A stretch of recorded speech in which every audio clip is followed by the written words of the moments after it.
soir, nous avons 2 heures devant nous, 2 heures de direct pendant lesquelles vous pouvez me parler de vous, de vos fêlures, de vos joies, de vos contrariétés. Jusqu'à 1h, Valentin et Assiba vous accueillent au 39 21, standard d'Europe 1, sous le regard bienveillant de Philippe Chartier qui réalise l'émission. Et vous pouvez également vous exprimer via internet, europe1.fr ou à travers vos SMS au 7 39 21 en les commençant par le mot nuit. 39 21, je vous attends. Europe 1, Caroline Dublanche. Bonsoir Frédéric. Oui, bonsoir. Bonsoir. Alors, vous voulez me parler de la séparation que vous êtes en train de vivre. Oui, vous êtes séparé de votre compagne il y a combien de temps ? Ça, c'est assez récent puisque ça remonte à juin. Oui, en effet. Voilà, et vous avez un enfant de 5 ans absolument, de 5 ans ensemble, une petite fille. D'accord. Oui. Donc, je vous remercie en tout cas de m'accueillir ce soir sur l'antenne. Bon, j'ai une nature plutôt réservée, donc c'est pas une démarche habituelle pour moi, mais je suis dans une phase où j'ai besoin de réponses. Et donc, vos conseils, enfin, votre éclairage m'intéresse, et puis également celui des auditeurs, potentiellement. Oui. Donc, en fait, effectivement, donc, je me suis séparé récemment de mon ex-conjointe. C'est une situation à laquelle on est arrivé plus ou moins tous les deux, enfin, par saturation, on va dire, réciproque, sachant que on a notre couple en fait a souffert, beaucoup souffert de la relation que vivait mon ex-conjointe avec sa mère. Oui. Une relation fusionnelle, encore que en tant que telle c'est fréquent et pas forcément compatible. Mais il se trouve que la mère de mon ex-conjointe en fait a eu dans son enfance un manque affectif profond, dont elle s'est elle-même fait l'écho et sur lequel elle a écrit aussi dans des courriels. Et donc parce qu'elle avait eu en fait une sœur handicapée dont sa propre mère s'était entièrement occupée en la délaissant en fait. Donc il y a eu un manque affectif qu'elle a manifestement, enfin je parle aussi un petit peu à travers des choses que j'ai pu lire ou qu'on a pu me confier dans un cadre de psychologie professionnelle. Et donc elle a inconsciemment depuis l'adolescence de mon ex-conjointe demandé à sa fille de compenser, disons, ce manque affectif par une attention toute particulière, par beaucoup de présence, voilà. Et donc oui, elle attendait d'être réparée à travers la relation qu'elle avait avec sa fille. Voilà, sans doute. Oui. Alors je ne sais pas si elle en a vraiment conscience, mais en tout cas. Pas forcément, non. Sinon, quand déjà on commence à prendre conscience de quelque chose, c'est là où on peut évoluer. Donc, elle serait peut-être pas tombée dans cette relation fusionnelle si elle en avait totalement conscience. Alors, le fait est que on est resté, on s'est connus il y a 8 ans. On est resté donc ensemble 8 ans.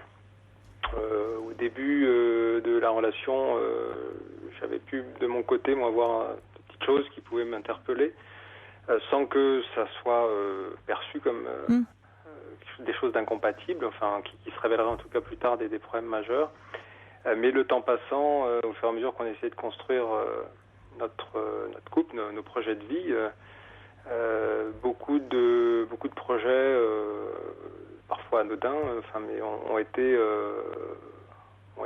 détruits parce que ils étaient centrés sur nous, sur le couple. Oui. Et donc ça ne convenait pas à sa mère et donc elle faisait ce qu'il fallait pour. Oui, elle cédait finalement. Elle n'arrivait pas à se défaire du lien avec sa mère. Votre couple en pâtissait. Voilà, tout à fait. Mais c'est-à-dire que la mère de mon ex-conjointe utilisait systématiquement la culpabilité, en fait. Ah, oui, ça c'est une arme qui fait mouche à tous les coups.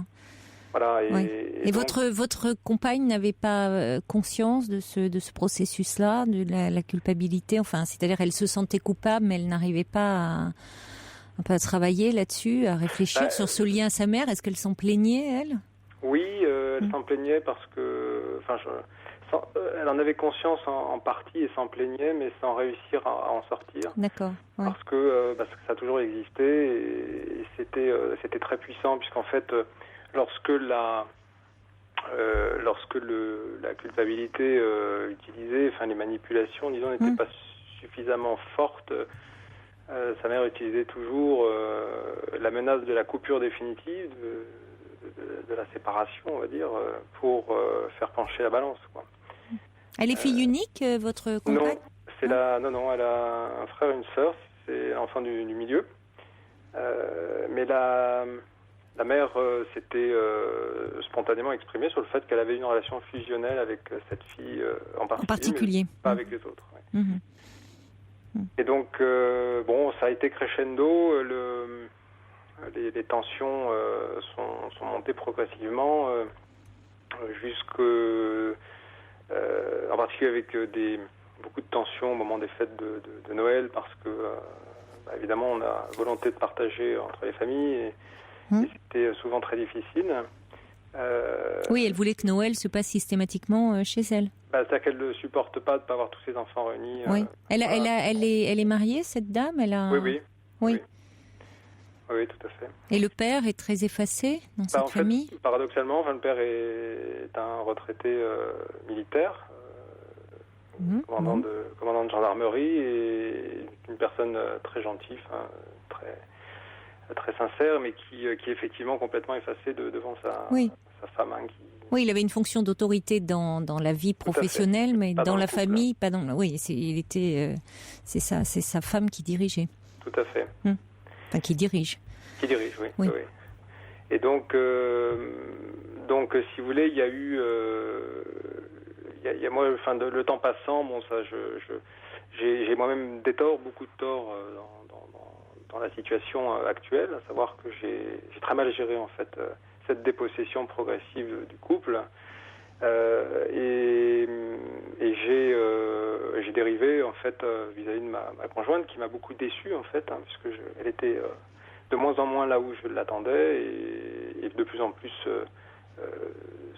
dirigée, on va dire, par sa mère, donc quelque part pas adulte à mes yeux. Oui, forcément. Pas autonome. Oui, oui. Et donc j'ai dérivé dans mes comportements verbaux en fait, vers une certaine minimisation parfois, ou même des insultes à l'extrême. C'est devenu même réciproque à un certain moment. Vous l'avez, comme elle vous décevait, vous la rabaissiez par vos propos. Et puis je pense que je l'ai compris aussi avec peu de travail extérieur, mais je pense que j'ai aussi inconsciemment fait le bras de fer, fait le contrepoids en utilisant l'autorité aussi, d'une certaine façon peut-être un peu les mêmes méthodes que sa propre mère, puisque ça fonctionnait. Oui, vous étiez, et oui, je comprends. Mais en même temps, elle avait plusieurs longueurs d'avance sur vous, la mère. Ah oui, beaucoup, oui. Donc ça pouvait pas, après coup, vous vous en rendez compte, ça pouvait pas fonctionner d'utiliser les mêmes armes finalement. Exactement, oui. Ça, c'est une grosse erreur dont j'ai pris conscience. Oui, mais c'est compliqué sur le moment quand finalement elle faisait couple avec sa mère, donc il y en avait un de trop dans l'histoire là. Tout à fait. Et donc, il y a eu un travail de fait à plusieurs reprises avec... c'est-à-dire qu'au départ, elle voulait qu'on aille voir persuadée que les problèmes venaient de moi. Elle était quand même d'accord pour aller voir quelqu'un. Non, c'est-à-dire qu'au départ, elle a souhaité que elle voulait qu'on aille voir un conseiller congigal, un thérapeute de couple. Mais surtout, a priori, pour faire ma thérapie personnelle. Peu importe. À la limite, le thérapeute, lui, est là pour permettre de vous entendre, de poser les problèmes, et lui cerne mieux les problèmes, les tensions, et même si en général quand on va faire une thérapie de couple, c'est qu'on a des choses à reprocher à l'autre, mais le thérapeute est là pour mettre un peu tous les problèmes sur la table et permettre à chacun d'en prendre conscience. Donc ça aurait pu être une bonne chose quand même. C'est ce qu'on a fait. D'accord. Je m'y suis pas opposé. Je lui ai laissé choisir le psychologue qu'on est allé voir ensemble et qui a effectivement pointé un certain nombre de choses dans les deux personnalités pour nous aider à nous comprendre, mais qui a aussi pointé quand même directement cette problématique avec la mère. Avec la mère, oui. Et ça a été difficile pour elle parce que elle avait du mal à l'accepter. Il lui a été dit plusieurs fois qu'il fallait qu'elle se positionne, qu'elle pouvait pas rester entre deux chaises, quoi. Et oui. Sans que ça ait jamais bien fonctionné. Et bon, là où les choses ont un petit peu basculé me concernant, enfin où j'ai perdu espoir et où la colère a pris le dessus, c'est quand, si vous voulez, dans les tensions qu'il y avait, effectivement, il y avait des soucis entre nous, et dont mon ex-conjointe se faisait l'écho auprès de sa mère. Donc oui, qui ne faisait que qu'entériner le fait que nourrir cette animosité, ce ressentiment vis-à-vis de vous. Là où la mère pouvait, elle, se montrer, au contraire, sous son jour le plus bienveillant. Absolument. Vous voyez, plus vous étiez dans l'amertume, dans la déception, plus la mère avait beau jeu de elle dire, tu vois, d'être dans la protection, d'être ce qu'elle sait certainement très bien faire. Oui, elle le fait très bien. Et donc, plusieurs fois, j'avais constaté en rentrant au domicile le soir que ma conjointe pleurait, en cherchant à savoir pourquoi, à chaque fois, elle avait eu en général sa mère au téléphone. Et un jour, en présence de ma conjointe, j'ai forcé la recherche de mails, en fait, dans son ordinateur, devant elle.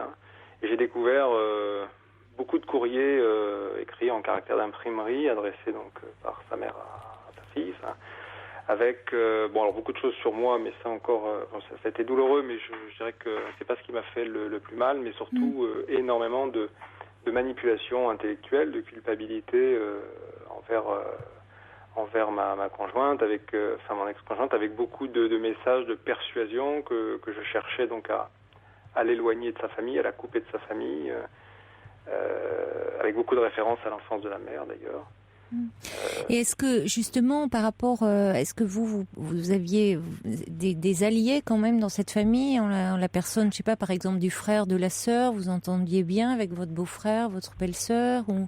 Oui, je m'entendais bien avec eux parce qu'en fait le beau-frère est à l'origine, le beau-frère, le beau-frère par alliance. Oui. Était un camarade d'école. D'accord. Par son intermédiaire que j'avais connu mon ex-conjointe, et donc j'avais un bon contact avec la famille, mais par contre ça s'est altéré, même si la relation a demeuré, mais ça s'est altéré parce que la mère a toujours manipulé un peu l'ensemble, c'est-à-dire que à chaque fois qu'il y avait un risque, elle faisait le tour un peu de tout le monde pour convaincre, pour orienter. Oui, parce que le frère et la sœur, qui eux n'étaient pas dans cette relation fusionnelle, qui d'une certaine façon étaient protégés, auraient pu y voir un petit peu plus clair dans ce jeu-là, auraient pu être justement avoir, aider un peu votre compagne à être moins dans le jeu de la mère. Ça ne s'est pas fait, ça. Non, mais il y avait parce que ça s'est mis en place très très précocement, ce jeu relationnel entre elles deux. Donc c'est compliqué. Il faudrait qu'elle. Oui, c'est compliqué, mais je pense qu'il y a aussi une part, c'est une relation qui a toujours été. Et puis je ne sais pas jusqu'à quel point elle était vraiment. S'il n'y avait pas une part qui était un peu en catimini. Parce que par exemple tous les courriels qui ont été écrits n'existaient qu'entre sa mère et Ariane. Ne donnez pas de prénom. Ma conjointe, mon ex-conjointe, et donc je suis pas persuadé que ça existait. Et alors aujourd'hui, donc vous êtes séparés, c'est-à-dire qu'est-ce qui est prévu? Vous envisagez, vous avez des contacts avec elle? Oui, on maintient nécessairement le contact par rapport à l'enfant. C'est-à-dire que vous êtes vous restez en couple de parents, mais il n'y a pas de possible. C'est-à-dire que vous allez vers une séparation, vers un divorce, vers qu'est-ce qu'il en est? On n'était pas. Vous n'étiez pas mariés? Non, parce que. Vers une séparation, mariée ou pas. Parce que on vous sent encore attaché à elle. Oui, alors justement, je suis arrivé. J'ai aussi fait l'erreur dans mes profonde déception et moment de saturation de lui évoquer avant elle finalement le besoin de couper, d'arrêter, de se séparer. C'est à plusieurs reprises d'ailleurs, donc ça a été difficile pour elle et puis elle a fini par arriver aussi à cette conclusion. Oui, mais c'était pas ce qu'elle souhaitait. Je ne sais pas. Enfin, aujourd'hui, on est dans une situation où elle montre en tout cas, elle ne montre pas de regrets particuliers et surtout, au moment de la séparation, elle a été peut-être plus moteur que moi finalement. Elle m'a dit qu'elle voulait être acceptée pour ce qu'elle était, y compris, en précisant, y compris sa relation à sa mère. Et que Oui, mais alors, il faut savoir, c'est ça, si elle en souffre ou pas. Parce que c'est ça, ce qui pourrait la faire à un moment évoluer, c'est si ça lui pèse. Au moins, vous voyez, avant de parler de souffrance, c'est s'il y a quelque chose qui est pesant. Mais le problème, c'est qu'à un moment, vous êtes rentré dans une confrontation directe, en quelque sorte, via son intermédiaire, une confrontation à la mère. Vous êtes confronté à la mère, trop de plein fouet. Oui, et ça, c'est vrai que souvent le conjoint dans ces cas-là est perdant parce qu'il y a une forme de manipulation, enfin d'emprise plus exactement, d'emprise affective, d'emprise morale, intellectuelle, dont il est très difficile de se défaire parce que c'est une relation qui a toujours existé sur ce mode-là.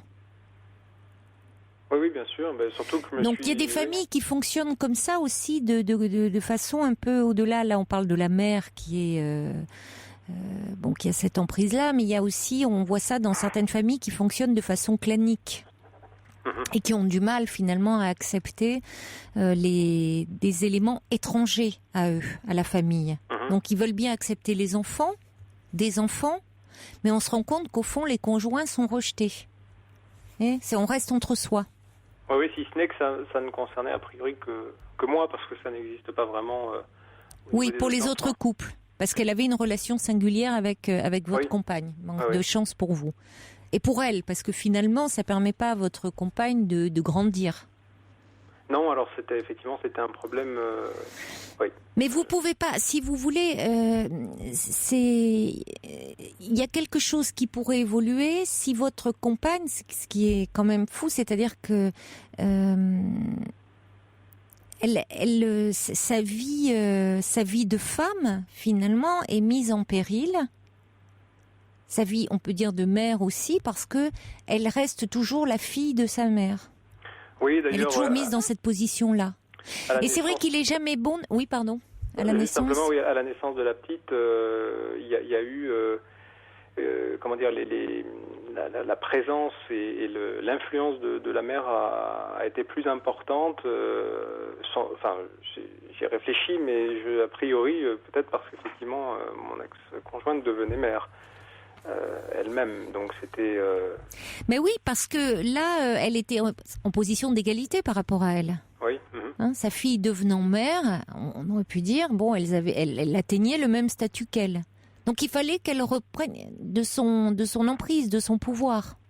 Oui. Alors c'est vrai que vous aussi, elle était votre femme, elle était mariée ou pas, elle était votre femme, elle était mère d'un enfant. Donc là, la mère pourrait dire je perds de mon pouvoir. Et c'est souvent à ce moment-là qu'on voit à nouveau redoubler ce pouvoir. Et c'est vrai que en général, ce qu'on peut conseiller, c'est d'éviter la confrontation directe avec la mère de la part du conjoint. Parce que c'est toujours si vous voulez, il y a trop de. Normalement, on n'a pas à choisir. On ne devrait pas avoir à choisir entre ses parents et l'homme ou la femme dont on est amoureux. Tout à fait, ça n'a pas de sens. C'est pas le même attachement, c'est pas le même amour dont il s'agit.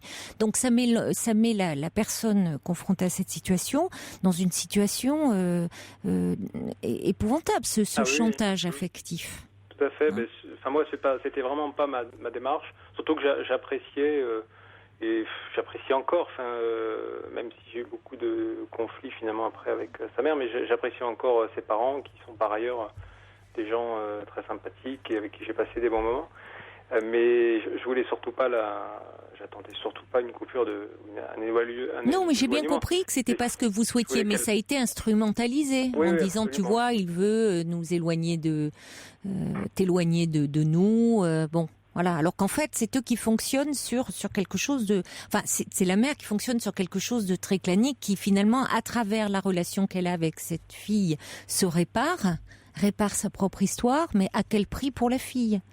Donc c'est vrai que ce qui pourrait, c'est récent, ça date de juin, hein, Frédéric. Donc oui. bon, on est fin août. Peut-être que là, elle est encore dans le ressentiment, la colère vis-à-vis de vous ces derniers temps qui ont été pleins de tensions, chargés de d'agressivité, où finalement elle vous en veut. Oui, bien sûr. Donc c'est aussi ce qui peut lui permettre de tenir.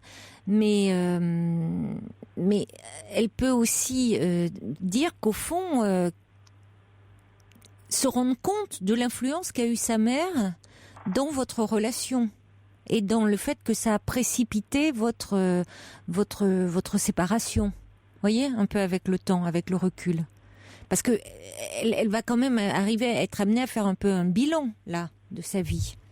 Oui, enfin, elle l'a pas fait pour l'instant, mais elle a évoqué la possibilité de le faire, mais j'ai le sentiment que je suis devenu un prétexte à la séparation et qu'effectivement elle préfère considérer que il est plus simple pour elle de considérer que je suis la cause directe plutôt mais il est plus simple parce que c'est vrai que la situation était infernale dans la mesure où elle n'avait pas à choisir normalement l'attachement entre la mère et vous.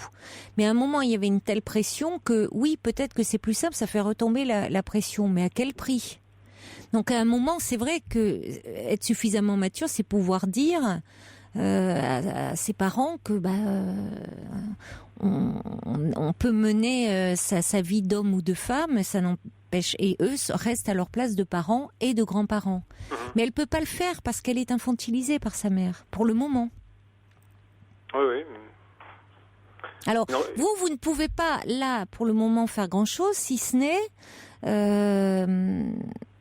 vous dire que bon, pour le moment, vous restez de toute façon les parents de votre fille, oui. Et puis peut-être moins être dans de parler de dire que si vous avez besoin d'exprimer ce que vous ressentez, peut-être par rapport aux propos que vous avez eus blessants vis-à-vis d'elle et autres, dire que parler de ce que vous éprouvez pour elle, si vous en avez l'occasion, toujours. Oui, vous êtes toujours, vous, très attaché à elle et amoureux d'elle. Oui, si c'est le cas. Je le suis encore. Par contre, ce que je sais et ce que je lui ai dit aussi, c'est que, puisque c'est quand même la cause de la situation actuelle, c'est que je ne pourrais plus envisager dans ma vie ce type de situation. Bon, alors, tant que il faut en avoir conscience parce que si vous voulez, si jamais une relation reprenait entre vous, tant qu'elle n'a pas travaillé ce lien avec sa mère, vous retomberiez dans les mêmes travers. Hein. Tout à fait. Bon. Et ça, vous ne pouvez pas le faire à sa place. J'en suis conscient, et elle pourrait le faire si, à un moment, c'est source de souffrance pour elle, plus que de bénéfices. Or, elle en tire aussi peut-être certains bénéfices. Elle a du mal à, en tout cas, faire autrement pour le moment. Mais je vous dis, la séparation date de juin. Donc, elle peut aussi se rendre compte que finalement, c'est très difficile. Je ne sais pas où elle en est. Et vous aussi, vous allez voir. Est-ce que finalement, vous êtes toujours amoureux de cette femme ?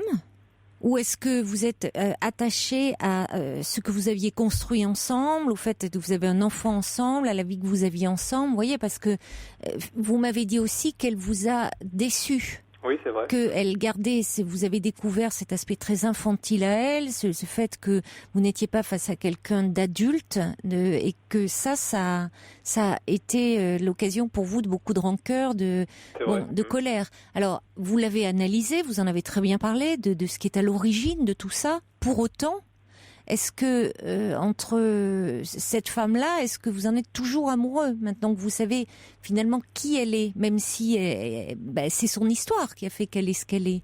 Mais où est-ce que vous êtes attaché à ce que vous avez construit, à ce que vous avez vécu ensemble? Est-ce qu'il n'est pas un peu trop tôt pour le dire et est-ce qu'il ne faut pas vous donner du temps pour réfléchir à tout ça? Oui, peut-être. Vous voyez? Bien sûr. Je crois. Bon courage à vous en tout cas. Merci. Merci, bonne soirée. Au revoir Frédéric. Toutes vos confidences au 39 21, 34 centimes la minute.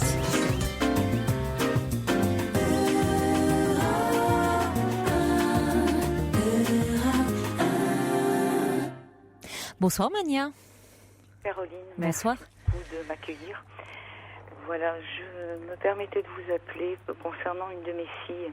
Oui. Avec laquelle je ne sais plus comment réagir. Je vais peut-être commencer par le début, ce sera plus simple. En fait, elle a vécu 2 ans en Asie, 2 ans en Afrique, et puis là, ces 2 dernières années, elle est retournée en Asie. Et en fait, elle est rentrée... Pour son travail ? Oui, pour son travail.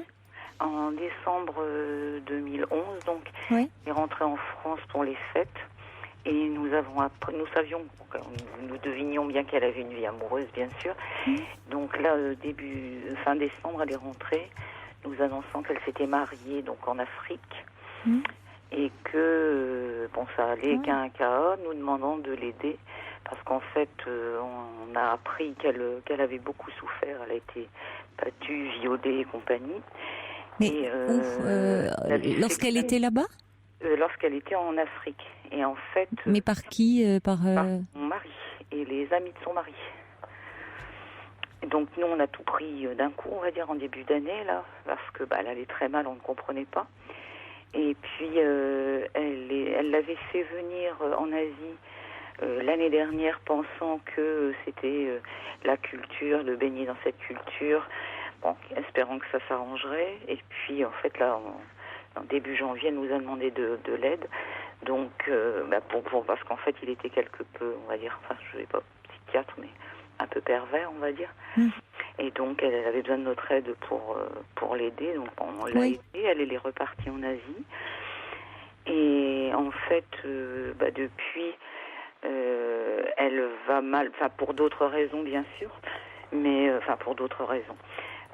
Au départ, ça a été la difficulté de couper les liens avec ce monsieur. Et donc, elle est repartie début janvier. Moi, un mois plus tard, j'allais la rejoindre parce qu'elle allait mal. Je suis restée avec elle un bon moment, presque 2 mois. Je suis rentrée en France et puis en lui disant, il faut que tu vois quelqu'un, tu peux pas rester comme ça. Oui. Bon, on a trouvé, parce que c'est pas évident, vu la distance, non. Mais il y a des antennes... Justement, dans la ville où elle est, en Asie, il y a une antenne qui se mettait en place avec un psychiatre français. Oui, c'est important qu'elle puisse voir quelqu'un et parler dans sa langue maternelle. Oui, tout à fait. On avait fait une tentative lorsque j'étais là-bas. Et en fait, elle parle dans la langue du pays, mais pas suffisamment. Oui. Et la culture n'étant pas la même, elle était ressortie de là... à ramasser la petite cuillère. Non, mais pour une thérapie, il est préférable de la faire dans sa langue maternelle, qui est la langue des sentiments, des émotions. Oui, voilà. Donc, après, ça s'est plus ou moins mis en place, parce que ça n'était pas évident, elle doit aller à l'hôpital. Je passe les détails. Oui. Et en fait, comme elle est très mal, nous l'avons incitée à rentrer. Donc, elle est rentrée, et là, elle a pu, c'était peut-être pas plus mal, voir directement le psychiatre en question à son cabinet. Donc elle est rentrée 2 mois. Là, on s'est rendu compte que à ses problèmes psychologiques, s'étaient greffés des problèmes d'alcool. Oui, ce qui peut être lié, d'ailleurs, malheureusement. Oui, tout à fait. Oui, tout à fait. Donc, elle a commencé sa psychothérapie. On l'emmenait toutes les semaines voir le psychiatre. Et puis là, fin juillet, le psychiatre nous a dit, écoutez, il faudrait qu'elle rentre. C'était encore très, très frais, mais elle commençait à se reconstruire. Il fallait qu'elle reparte. Et donc là, elle est repartie. Ça a été bien 1 semaine. Et puis en fait, là depuis donc fin juillet, elle est allée 1 semaine au travail et puis depuis, elle est allée peut-être une demi-journée. Elle passe de temps en temps.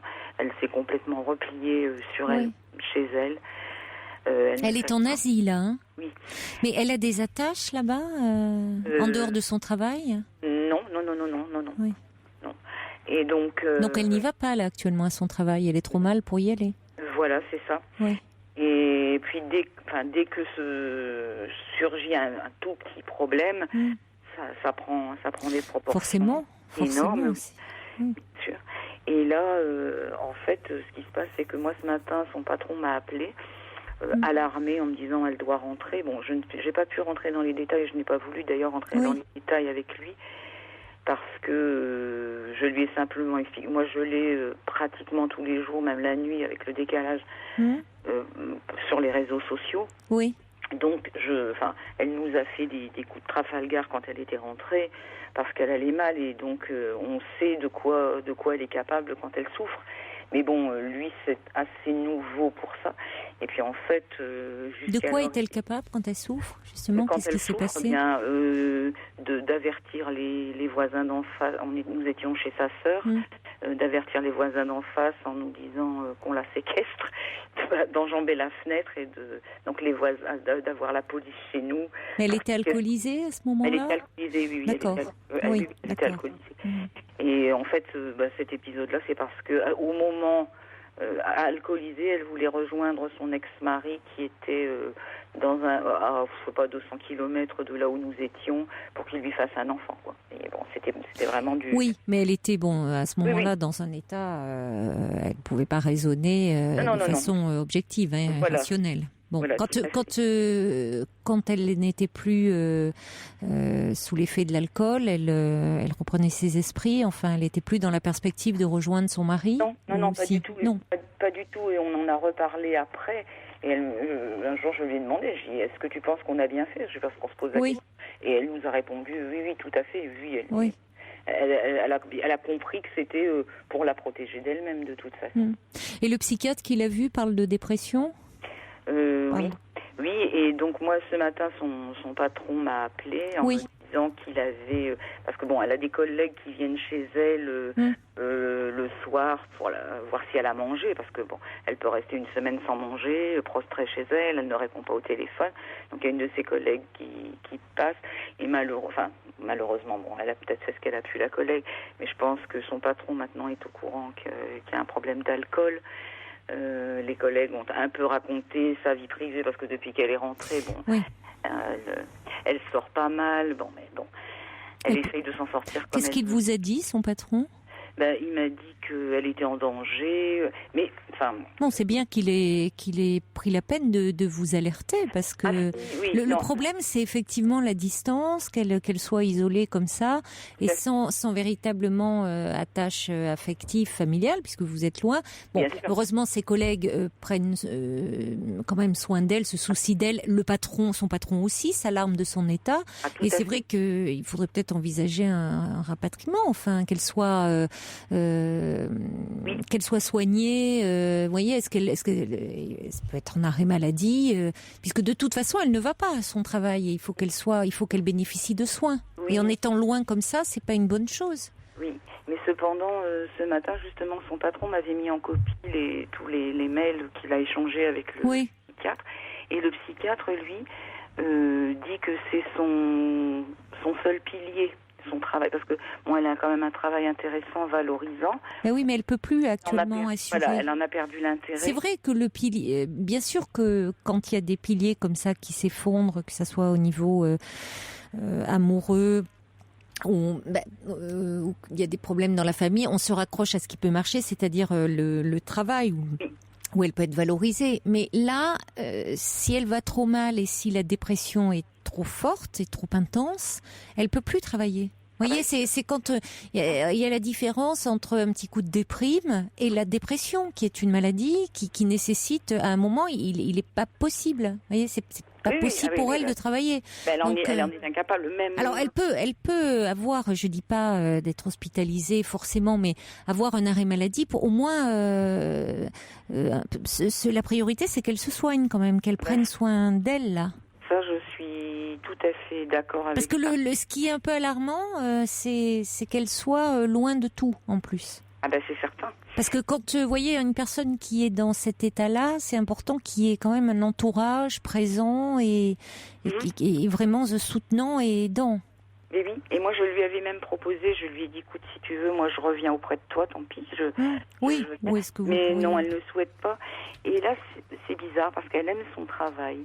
Et là, la semaine dernière, elle avait un petit souci, mais pour elle, c'était une montagne par rapport à ses papiers, son visa, puisqu'elle devait le refaire alors qu'elle était en France. Donc, bon, il y a des soucis avec ça. Mais bon, au niveau de son travail, ils sont très bien placés pour ce genre de choses, donc ils se sont arrangés. Et en fait, elle repousse les limites en disant oui, mais moi, je veux bien ça, mais il faut que vous me donniez, que vous me fournissiez le chauffeur avec la voiture pour faire mes démarches. On dirait qu'elle veut tout casser, alors qu'elle a un entourage professionnel. Je vais vous dire, moi je lui ai déjà dit. Oui, très bienveillant, visiblement. Très bienveillant et très patient. Oui, mais peut-être parce qu'elle se sent plus. Vous voyez, elle repousse. C'est-à-dire qu'elle cherche presque en disant ça, en demandant toujours plus, qu'on lui dise à un moment. Bon, maintenant ça suffit avec vos exigences. Et peut-être parce qu'elle se sent plus à même de pouvoir assumer et assurer, et que ce qu'elle n'arrive pas à prendre elle comme décision de dire il faut que j'arrête, il faut là c'est plus possible en ce moment, bah, peut-être qu'on lui dise bon maintenant la porte, je caricature, mais vous voyez, qu'on dise ça suffit, ce qu'elle elle peut pas faire parce que c'est ça l'engage trop, il y a trop de responsabilités.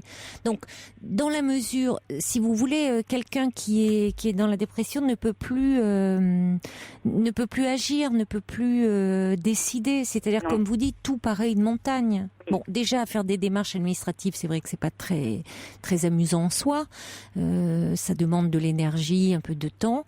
Mais personne qui est dans la dépression, elle a plus du tout d'énergie, elle a pas d'élan vital, elle a plus rien. Donc une langue étrangère en plus. Mais en plus. Des démarches administratives. Vous voyez. Oui, mais moi justement ce matin quand j'ai eu son patron, je lui ai expliqué que nous, quand elle est rentrée en France, il y avait des démarches, notamment pour entamer son divorce, qui était à faire, et il voulait absolument qu'elle ait entamé ça, plus aller commencer à se reconstruire un petit peu, et après là c'était la condition pour qu'elle puisse repartir là-bas. Et le psychiatre nous avait demandé de l'accompagner, parce il nous a dit qu'elle était à ce moment-là incapable de faire. Et je vois la semaine dernière, elle a vu son patron, elle était toute contente parce qu'elle a plein d'idées. Je pense que au fond d'elle, elle est capable, mais physiquement, je pense elle ne peut plus. Non, elle ne peut plus. Oui, non, mais elle garde toute sa capacité, toutes ses capacités intellectuelles. Mais pour autant, il y a quand même un ralentissement général qui fait qu'elle peut plus. Il y a un état d'épuisement.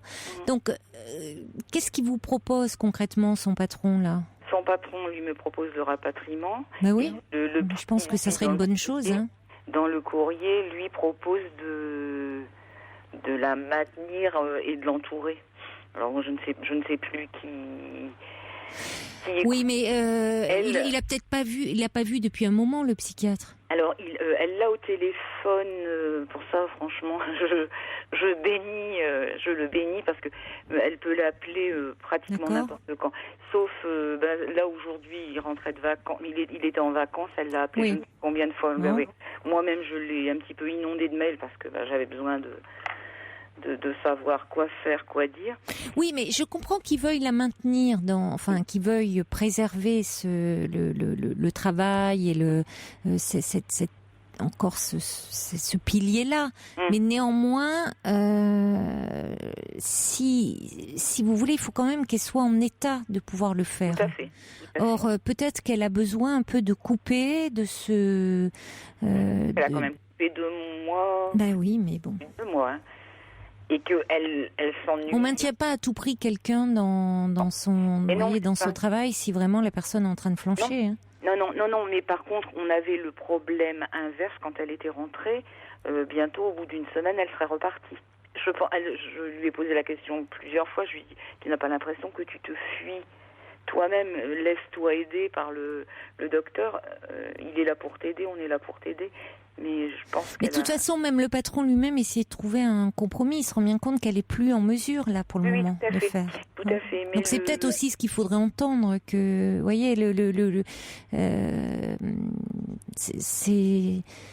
peut pas y avoir que ce pilier-là du travail. Ou alors, si elle allait bien, elle se réfugierait dans le travail, mais elle peut plus. Elle y arrive plus. Mais je pense que ça a été jusque janvier, ça a été son refuge. Oui, mais là, elle peut plus. Là, elle ne peut plus. Il faut quand même aussi être réaliste là-dessus. Bien sûr. Donc peut-être voir avec le psychiatre et dire compte tenu aussi de cet appel que vous avez eu de son patron, c'est quand même un élément nouveau. Oui. C'est que ça s'est su maintenant dans l'entreprise. Et donc, est-ce que c'est aussi une bonne chose, même s'il est bienveillant, vous voyez qu'elle aille dans l'entreprise avec tout ce côté où on se dit finalement qu'actuellement, je dis bien, elle n'est pas en mesure de faire face. Est-ce qu'il vaut mieux pas, dans ces cas-là, qu'elle soit véritablement en arrêt maladie, le temps qu'elle se soigne, et elle reprendra quand elle ira mieux. Oui. C'est quand même à voir. Moi, j'opterais vraiment pour cette solution-là. Mais parlez-en avec son psychiatre dans la mesure où il y a quand même cette nouvelle donne du patron qui appelle. Donc lui aussi, il dit que il a beau être très bienveillant, à un moment, bon, il y a l'arrêt maladie. C'est quand même fait pour ça aussi. Bien sûr. Oui, sachant même que la semaine dernière, la personne qui est juste en dessous de son patron, qui est en vacances cette semaine, lui avait dit, vous venez au travail, je ne vous demande pas de travailler, mais au moins vous n'êtes pas toute seule et vous venez. Même si c'est pour dormir. Oui, ils sont vraiment très bienveillants. Oui, tout à fait. Oui, mais enfin bon, ça peut pas tenir éternellement ça. Mais elle peut pas, vous voyez. Donc, la priorité, c'est quand même sa santé. Ah, tout à fait. Bon, moi, moi, je vous donne mon point de vue, après... oui. Ouais. Non, parce qu'il y a quand même cette notion de distance. Partagé entre le psychiatre, l'avis du psychiatre et l'avis du patron. Oui, mais parce que le psychiatre veut la maintenir, veut dans ce qui marche, dans quelque chose qui la valorise. Mais elle peut plus. Là, il faut l'entendre, ça aussi. Donc elle peut très bien être en arrêt maladie pendant un certain temps et puis revenir quand elle ira mieux. Ah, tout à Vous voyez, c'est peut-être été un peu trop tôt, la reprise. Oui, peut-être. Voilà, c'est aussi... mais elle aura peut-être pas besoin d'autant de temps, ça va pas forcément se prolonger comme ça. Il faut lui laisser le temps. La reprise a été peut-être un peu trop tôt. Voilà, un peu prématurée. Oui, peut-être l'entendre. Il y a une autre chose qu'elle m'a évoquée aussi plusieurs fois, c'est que là où elle est, en fait, elle est arrivée là avec l'idée de repartir sur quelque chose de positif avec son ex-mari. Oui, mais ça, justement, donc mais évidemment qu'il y a aussi cette histoire en arrière-plan. Il faut, à mon avis, qu'elle soit entourée, aidée, et quand même tenir compte de la réalité qu'elle ne peut pas faire face en ce moment. Voilà. Merci en tout cas de votre confiance. Beaucoup. Au revoir, Mania. Jusqu'à 1h sur Europe 1, Caroline Dublanche. Pour intervenir dans l'émission, appelez le 39 21 34 centimes la minute. Europe 1. Bonsoir Stéphane. Bonsoir Caroline. Bonsoir. Alors, je vous appelle quant à la situation de Freddy, concernant la relation conflictuelle qu'il a pu entretenir avec son ex-conjointe ainsi que sa belle-mère, entre guillemets, même s'ils sont simplement séparés et pas divorcés. Est-ce que Freddy m'entend peut-être ? Alors Frédéric, je pense, est à l'écoute, puisqu'il souhaitait justement, il espérait avoir des réactions. Donc je pense il sera ravi de vous entendre. D'accord, très bien. Tout d'abord, il est plus à l'antenne là, actuellement. D'accord. Il est plus à l'antenne, mais bon. L'essentiel, c'est qu'il puisse m'entendre. Exactement. Tout d'abord, je tenais à vous remercier de me recevoir sur votre antenne. Je vous en prie. J'apporte beaucoup d'importance, beaucoup de temps, beaucoup de mon temps libre également à votre émission. Mais c'est moi qui vous remercie alors. Alors, j'avais quelques questions à poser à Frédéric. Tout d'abord, savoir, avant même ma réaction, savoir si j'ai bien compris, en fait, il avait eu un frère et une sœur également. Si son frère ou sa sœur, en fait, avait des enfants, peut-être. Ah oui, mais le problème, c'est que Frédéric n'est pas là. Je crois que vous n'avez pas... ce que je vous ai dit, c'est qu'entre-temps, nous avons eu le témoignage de Mania. Oui. Et donc, Frédéric est intervenu en premier, mais il n'est plus à l'antenne. D'accord. Il n'est plus avec nous, là. Donc, quand il parlait de frères et sœurs, c'était les frères et sœurs de sa compagne. Sa compagne a un frère et une sœur, mais effectivement, il n'a pas parlé de savoir s'ils avaient des enfants ou pas. Voilà, c'est peut-être par rapport à ça où il faudrait peut-être y réfléchir, dans le sens où effectivement ce que je tenais à dire à Frédéric, c'est qu'au jour d'aujourd'hui on évolue dans une société qui évolue constamment et qui a près de 60% des couples au jour d'aujourd'hui qui divorcent, enfin même si c'est pas son cas vu que c'est simplement une séparation et qu'il n'y a pas eu de mariage entre-temps. Et je tenais à revenir également sur le rôle du mari, comme vous avez pu le signaler, le rôle du mari et des frères et sœurs qui n'étaient pas, qui ont été quasi absents lors des confrontations avec on va dire sa belle-mère, avec sa belle-mère, d'une part, et puis je tenais également à lui dire simplement que son ex-compagne est toujours sous le choc en fait des conflits qu'il a pu avoir avec son ex-compagne. Du coup, qu'il fallait peut-être laisser le temps faire, que ce serait important de laisser le temps faire, qu'elle puisse se rendre compte elle-même en fait des erreurs qu'elle a pu commettre elle de son côté, dans le sens où elle n'a pas su forcément l'écouter, même s'il a été peut-être trop violent dans ses mots, peut-être durant les conflits, et que voilà, ça remonte simplement au mois de juin, donc les conflits remontent à peine il y a 2-3 mois à peine, donc laisser le temps faire, je pense que ce serait important. Oui, vous restez plutôt optimiste, si je vous comprends bien. Vous pensez que peut-être il y a un espoir pour leur relation qui n'est peut-être pas terminée parce que c'est pas faute d'amour entre eux. Voilà, exactement. Donc en fait, comme j'ai dit tout à l'heure, la société actuelle en fait est très compliquée. Donc il faut pouvoir s'attacher à une personne tout en la respectant en fait. Et c'est vrai que durant les conflits qu'il a pu avoir pendant quelques temps avant la séparation, s'il a pu éventuellement lui manquer de respect par exemple, il serait entre guillemets fautif. Mais par contre, je lui conseille, c'est ce que je lui souhaite d'ailleurs, d'être optimiste et de laisser le temps faire, tout simplement laisser le temps faire, la laisser elle de son côté réfléchir. Pourquoi ne pas intervenir non plus auprès de ses frères et sœurs, vu que, à ce que j'ai cru comprendre, en fait, ils s'entendaient bien avec eux, mais également le père. Essayer d'intervenir auprès d'eux, essayer de la raisonner également, parce que si j'ai bien compris, en fait, c'est la mère qui est vraiment à part, qui a vraiment un comportement à part.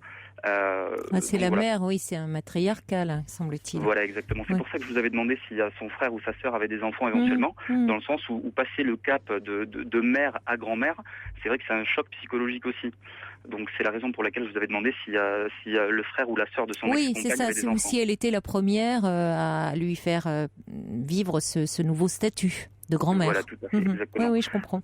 Alors lui dévoiler ses sentiments dans un premier temps, essayer d'en parler avec ses proches, les proches à son ex-femme, son frère, sa sœur ou encore son mari, enfin le beau-père entre guillemets, essayer de leur en parler, essayer de la raisonner, et puis voir avec le temps comment ça se passe. Mais en tout cas, effectivement, si eux avaient une image, oui, je suis plutôt positive de Frédéric, peut-être que eux peuvent faire la part des choses face à cette mère qui est dans le dénigrement. Peut-être qu'eux pourront un peu, en tout cas pas en sa présence, parce que ça doit être compliqué de s'exprimer en sa présence, mais hors de sa présence, dire à la compagne de Frédéric que voilà, pas tant le diaboliser. Exactement, c'est exactement ça. Peut-être. Voilà, c'était exactement, simplement pour réagir par rapport à ça, quoi, tout simplement. Bon, merci beaucoup. C'est dommage qu'on vous ait pas eu au moment où Frédéric s'exprimait, comme ça vous auriez pu lui poser directement les questions. Donc n'hésitez pas, quand il y a un témoignage vraiment qui vous touche, vous appelez vite le 3921 et je vous assure que dans ces cas-là, on vous fait passer en priorité quand c'est une réaction à un témoignage. Très bien, je vous remercie beaucoup. À savoir pour une prochaine fois. C'est moi qui vous remercie. Beaucoup. Au revoir. Passez une bonne soirée, à bientôt, au revoir.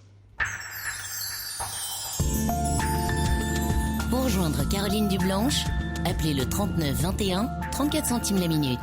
Un petit message de Georges qui me dit oui, mais son beau-père, il nous l'a dit, Frédéric était absent, il était gendarme, on peut pas s'occuper des radars et à la fois s'occuper de son gendre, nous dit Georges, il faut choisir. Allez, un peu de musique et après nous accueillerons Francine. Pour dialoguer avec Caroline Dublanche, envoyez nuit suivi de votre message par SMS au 7 39 21. 50 centimes plus coût d'un SMS. Bonsoir Francine. Oui, bonsoir. Bonsoir. Merci de prendre mon appel. Voilà, je vous appelle parce que j'ai 50 ans et puis j'ai fait un petit peu le bilan de ma vie. Et je me suis rendu compte de par mon histoire que j'avais plutôt des relations avec des hommes qui étaient un peu difficiles. Donc j'ai été mariée une première fois à 20 ans, donc avec un homme très gentil, mais du coup c'était qu'une relation d'amitié. Oui. C'est vous qui l'aviez choisi ou Oui, c'est moi qui étais vers lui, parce que ça, je pense que ça a une importance. Je vous verrai par la suite. Bon, après, cette relation n'allait pas et tant mieux, il a pu me quitter et rencontrer quelqu'un d'autre, parce que moi je n'aurais pas osé partir, je m'en sentais pas capable. Après j'ai eu une relation avec un homme plutôt violent physiquement et ça a duré 9 ans à peu près. Et puis et là après... vous étiez amoureuse de cet homme? Vous aviez des sentiments? Oui, je croyais. Je pensais, ça dépend après ce qu'on a pour... Mais oui. Et puis après, ça s'est aussi terminé. J'ai rencontré un homme que je désirais, que j'aimais, mais il s'est avéré que cet homme, il a une étiquette plutôt de pervers narcissique, donc ça a été très très difficile. Donc là, ça fait 3 ans que je me suis séparée de lui. Et donc ce bilan... Entre-temps, il y a eu un homme qui, par contre, je pense, m'aimait vraiment, me désirait, mais aussi avait des sentiments, et j'ai mis à mal cette relation, par contre, moi. Et du coup, quand je fais le bilan, je me rends compte que j'ai envie d'être aimée, j'ai envie d'être désirée, mais quand ces hommes s'approchent, ça me rend agressive, quoi. Je fuis. Et c'est le bilan que je fais là depuis quelque temps de cette vie, quoi. Je me dis, parce que j'ai rencontré 2 autres hommes là, dans le cadre de fêtes, qui me paraissent vraiment très doux, très gentils, qui je sens bien, sont seuls aussi, donc ont envie de venir vers moi, mais je n'y arrive pas, quoi. J'arrive pas, je fuis, ça me rend agressive et je me dis, quelle piste, sur quoi je peux travailler, pourquoi je suis comme ça, quoi. Qu'est-ce qui a pu me rendre comme ça? Oui, cette relation vis-à-vis des hommes, parce que qui semble se diviser pour vous en 2 catégories, les hommes gentils. Oui. Mais finalement, pour qui vous n'avez pas de désir, ça ne peut déboucher que sur de l'amitié. Et les autres? Mais où là, on est ceux qui vous désirent, mais où il y a des relations assez violentes. Bon, on va en parler après le journal de minuit. Restez en ligne, Francine.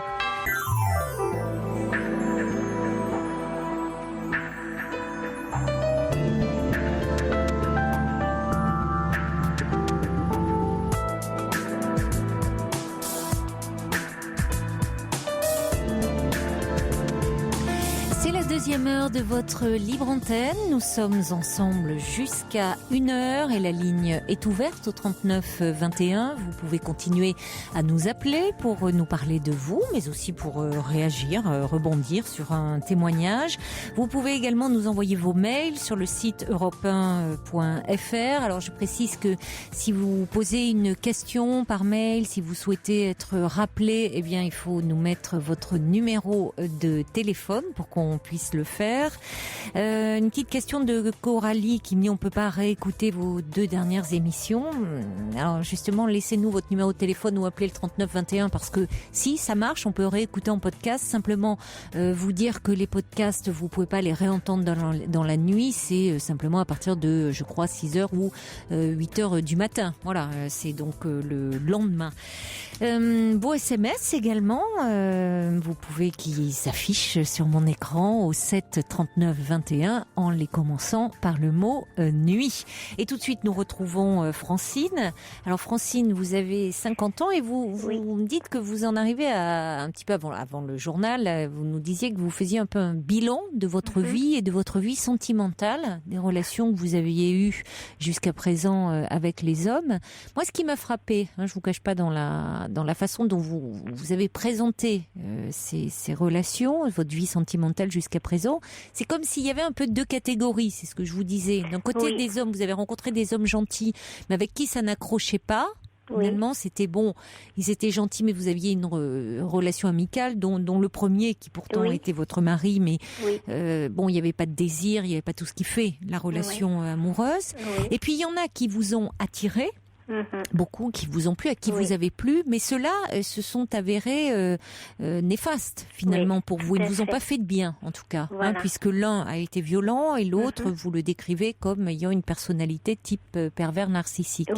Donc finalement, quand vous dites que vous vous posez des questions, c'est sur vous, sur votre capacité à faire des choix. Qu'est-ce qui fait au fond que vous êtes attiré par des hommes qui qui vous font du mal? Voilà, ça, ou qu'est-ce qui fait que ou aussi à contrario, qu'est-ce qui fait que je peux pas rentrer dans une relation où des hommes plutôt gentils seraient prêts à faire un bout de chemin avec moi.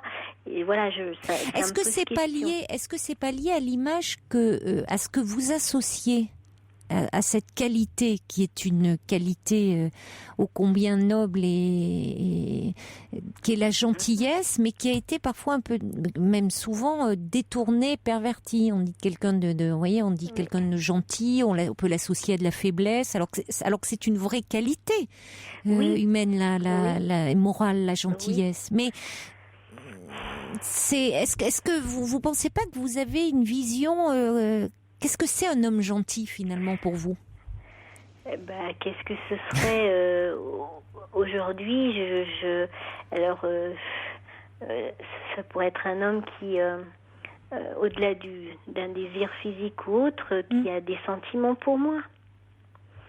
Mais ça, je pense que je peux décrire ça comme ça, mais je pense que si je le rencontre, je fuis, ça m'étouffe, je deviens agressive.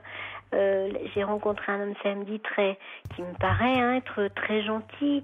Je reçois des SMS très doux et tout ça, mais je réponds plus, j'étouffe quoi, j'étouffe. Et moi, je me dis qu'est-ce qui a fait dans mon enfance ou après qui m'empêche de pouvoir accéder à ce genre de relation. Oui, mais c'est important, oui. Pourquoi finalement vous le recherchez consciemment? Voilà. Mais en fait, il y a quelque chose que vous rejetez, c'est-à-dire que ça vous étouffe. Ouais. Oui. C'est-à-dire lorsque quelqu'un vous dites rechercher un homme qui manifeste des sentiments pour vous, ce qui est quand même la moindre des choses quand on a envie d'une relation amoureuse, c'est que l'autre soit aimant et bienveillant à notre égard. Et quand l'homme les manifeste, vous vous sentez étouffé. Voilà, et vraiment ça me rend alors ça renvoie à la façon dont vous avez été aimé enfant ou pas. Enfin, c'est-à-dire parce que la façon dont on a été aimé enfant conditionne beaucoup nos amours adultes. Et la façon dont on aime. Oui, donc mon père était présent. Bon, aujourd'hui, il a 85 ans. Voilà, il travaillait, il était présent et il était ni violent ni rien de tout ça. Mais voilà, plutôt absent. Enfin, cet âge-là, cette génération-là, on faisait pas dans l'affectif, quoi. Alors c'est intéressant parce que vous dites qu'il était présent, mais plutôt absent. Il était présent physiquement. Il était présent physiquement. Voilà, mais absent affectivement. Mais pas non plus violent. Je suis la dernière d'une fratrie de 4.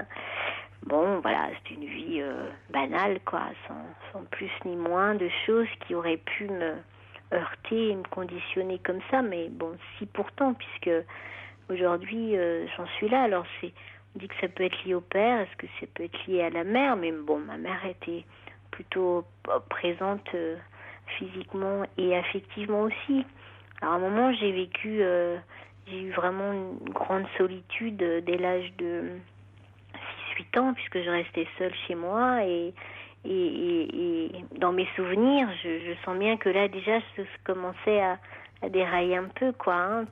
C'est-à-dire, qu'est-ce que vous appelez dérailler? C'est-à-dire que je souffrais de cette solitude et je me souviens, je m'asseyais sur les marches devant la maison et voilà,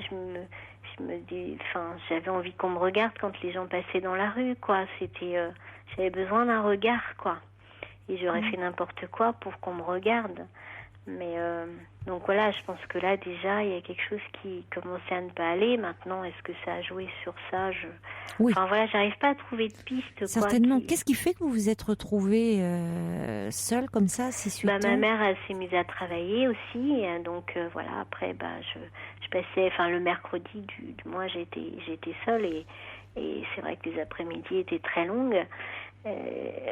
Voilà, bon là, enfin pour moi, ma vie, elle commence à être mal à cette période-là. Voilà. Et puis, voilà. Donc après, alors je suis quelqu'un plutôt introverti, pas du tout sûre de moi. Je me suis mariée pour faire plaisir à mes parents. je savais bien qu'il y avait quelque chose qui clochait avec cet homme. Donc à un moment, je leur ai dit, à un moment donné, bah oui, mais c'est peut-être pas lui et tout. Et je voyais qu'ils étaient tellement mal que 8 jours après, j'aurais dit, mais non, c'était pour rire. Je disais ça pour rire, je vais me marier et tout. Et du coup, je me suis mariée. Mais tout au long de ma vie, je sens bien qu'il y a des choses qui sont pas claires, quoi. Voilà, mais j'arrive pas à tirer. Mais quand vous dites que vous... Si, je pense que vous arrivez à tirer les fils et à avoir des pistes. Au contraire, tout ça, ce sont des pistes très intéressantes et à approfondir, Francine. Quand vous dites que déjà cette solitude dont vous parlez, cette solitude affective, cette envie que l'on vous regarde, y compris des gens, des inconnus finalement qui passent dans la rue, quand on a tant envie d'être regardé, d'être considéré par des inconnus, c'est qu'on manque de cette reconnaissance à l'intérieur de sa famille. Et normalement, si vous voulez, vous dites que vous manquez de confiance en vous, ben oui, mais la confiance en soi, elle n'est pas comme ça, innée, elle vient pas, elle nous tombe pas dessus quand on vient au monde. Elle se construit au fur et à mesure, et c'est aussi par le regard que les parents portent sur leur enfant que ce dernier acquiert une estime de lui-même. Parce qu'il se sent aimé, il sait qu'il est aimable aux yeux des autres. Or vous, comme vous dites, à travers cette enfance que vous décrivez banale et qui n'est pas banale, parce que finalement aucune vie n'est banale pour peu qu'on se penche sur elle, donc cette enfance très solitaire, il vous a manqué un regard qui vous permette de vous sentir exister. Oui, ça c'est sûr. Oui. Pour quelqu'un et de vous sentir importante aux yeux de quelqu'un. Alors, c'est pas étonnant que vous soyez très sensible après à la gentillesse, parce que effectivement quelqu'un qui va s'intéresser à vous, qui va faire preuve de vraiment qui va être dans l'attention, qui va vous considérer, qui va être prévenant. C'est pas, vous le recherchez. Vous en avez terriblement besoin, et en même temps, vous n'êtes pas habitué à ça. Donc vous vous sentez, vous le dites finalement, ça vous agresse, vous vous sentez envahi. Oui.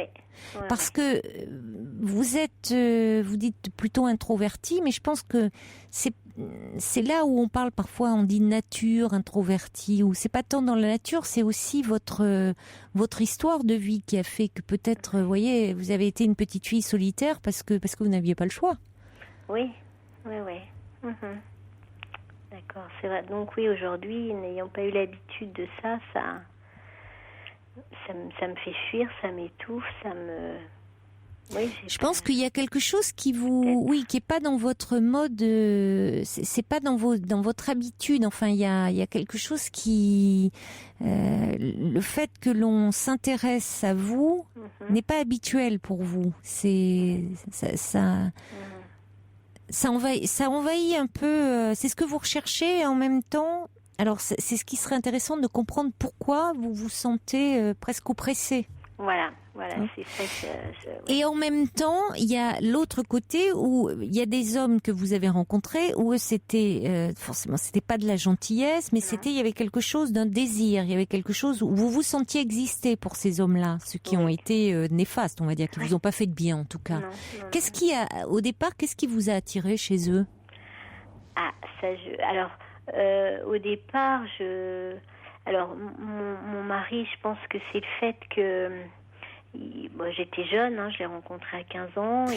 Mais je parle, ça c'est celui qui était gentil, mais je parle de ceux qui, il y en a un qui a été violent et l'autre, vous me dites qu'il avait une personnalité de type pervers narcissique. Donc ceux-là, a priori, bien que le pervers narcissique peut se présenter sous une allure effectivement aussi très, très séduisante, très gentille, pour se dévoiler après. Voilà, ça c'est ça. Et puis celui qui était plutôt violent physiquement, c'est au départ quand même un regard, un sourire. Tout d'un coup, oui, un regard tout encore. d'un coup, on me regarde, quoi. Oui, j'ai. C'est vrai que mon mari, j'ai été le chercher. Lui, bon, c'était mon employeur. Je suis arrivée là comme ça, et puis tout d'un coup, il me regardait et il s'intéressait à moi. Et puis voilà, je suis tombée dans le panneau, mais ça a quand même duré plusieurs années. Voilà. Voilà comment j'ai été en relation avec cet homme, quoi. Mais et puis après, donc, c'était plutôt une violence morale. Tant mieux, j'ai réussi aussi à m'en échapper, mais tant mieux. Ça me pose question. Quoi. Mais ça vous pose question en même temps. Est-ce que c'est pas lié à cette mauvaise image de vous-même, à ce problème d'estime de vous, où vous rencontriez quelqu'un qui vous confortait dans cette mésestime de vous? Oui, surtout, oui, ma relation avec le pervers narcissique, oui, c'est sûr ça vous renforce dans le fait, dans vos convictions, dans votre idée de vous-même que vous n'êtes pas intéressante, que vous étiez nulle. Oui, ça c'est clair que j'ai été nulle pendant 10 ans, quoi. Bon, vous dites j'étais, donc déjà il y a un progrès. Oui, c'est parce que voilà, je me penche quand même beaucoup sur mon histoire, je lis beaucoup. J'essaie de, mais voilà, là ça m'a fait un déclic parce que voilà, samedi j'ai rencontré un homme, sûrement gentil, mais j'y arrive pas, quoi. Mais qu'est-ce qui se passe avec cet homme? C'est-à-dire, pourquoi vous dites sûrement gentil? On s'est amusé. Donc j'ai passé une super soirée à danser, à m'amuser. Après, le lendemain, on a été prendre un thé à la menthe, il m'a invité au restaurant, voilà. Et puis le lundi, je l'ai invité chez moi, mais là déjà, ça commence à être trop. Et puis, mais il a été correct, mais gentil. Et puis, à un moment, il me dit, alors, est-ce que je peux revenir ce soir? Et là, c'est vrai que ça a été un non catégorique, quoi. Et puis, voilà, ça m'a agressée, et il a respecté, donc voilà. Mais bon, alors, il est parti pour 4 jours, des petits mots gentils, mais j'en veux plus de ces mots, j'y arrive pas. Vous trouvez que ça va trop vite, qu'il est trop envahissant? J'ai pu le verbaliser, mais parfois, on n'est pas toujours entendu comme on aimerait être entendu, parce que j'ai pas les mots comme ce soir, voilà, je tente de dire pas trop vite, il faut... Voilà, c'est moi, ça réussit. Vous avez le droit de vouloir aller à votre rythme, et après tout, il est venu chez vous, le soir même, il voulait revenir. Bon, lui, il est dans sa fougue, dans son désir d'être avec vous, mais vous avancez à un autre rythme. Et il faut, vous voyez, après tout, vous pouvez prendre le temps plutôt que... Vous vous êtes amusé avec lui plutôt que de tout fermer, parce que j'ai l'impression que c'est votre mode de fonctionnement. C'est-à-dire ça l'était, c'est vrai que ça l'était.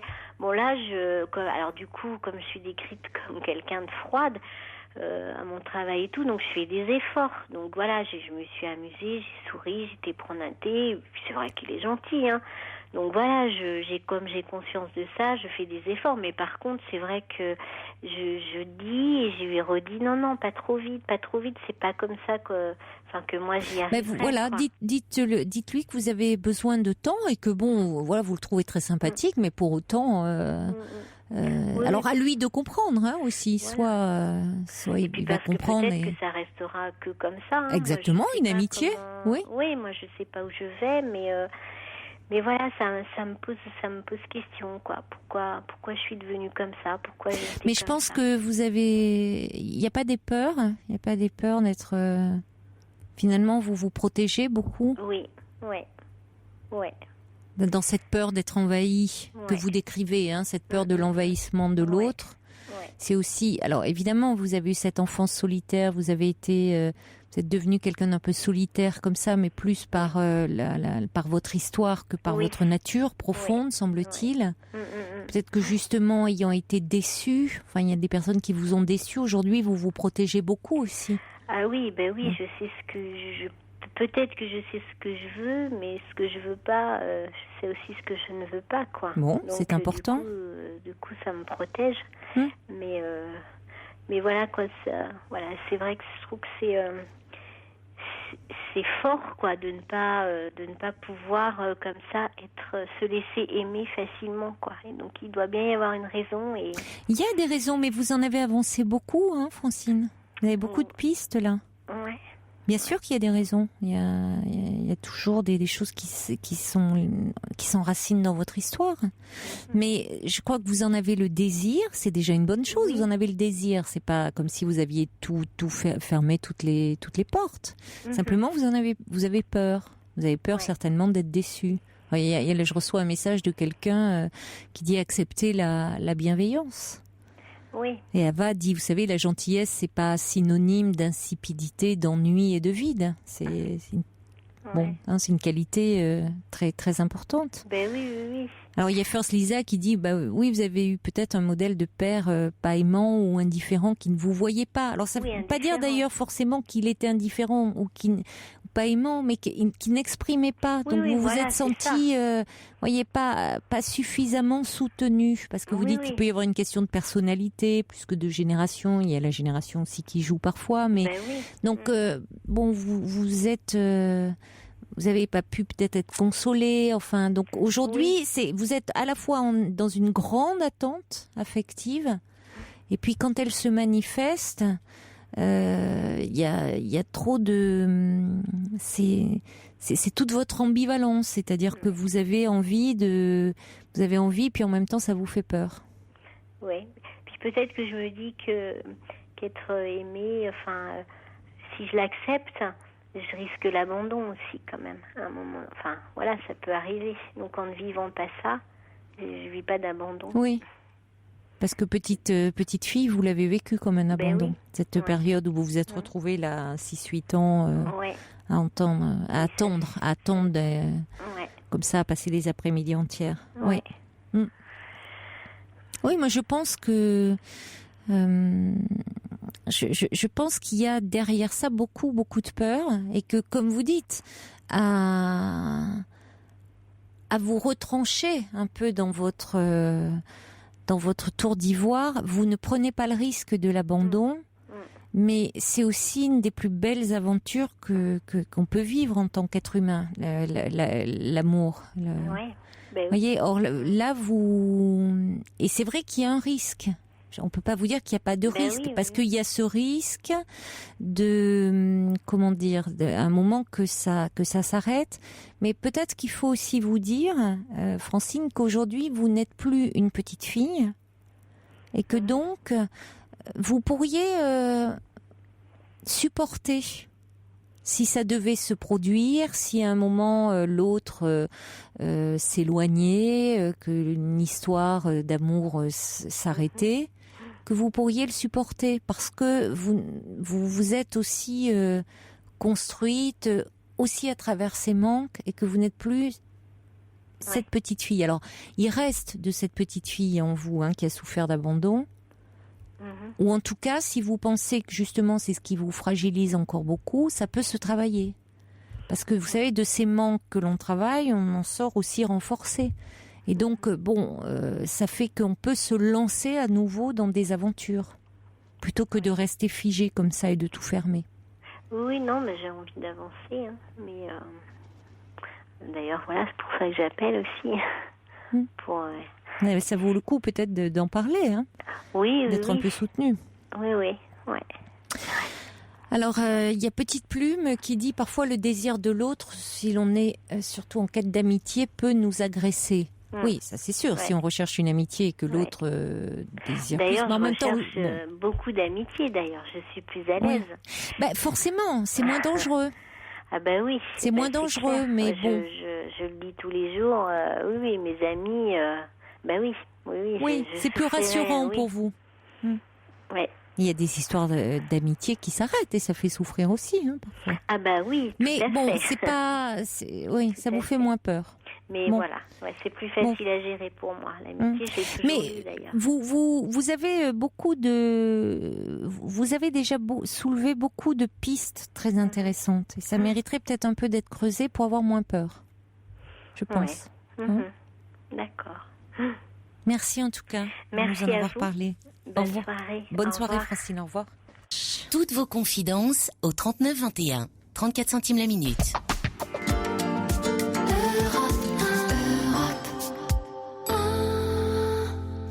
Bonsoir Annie.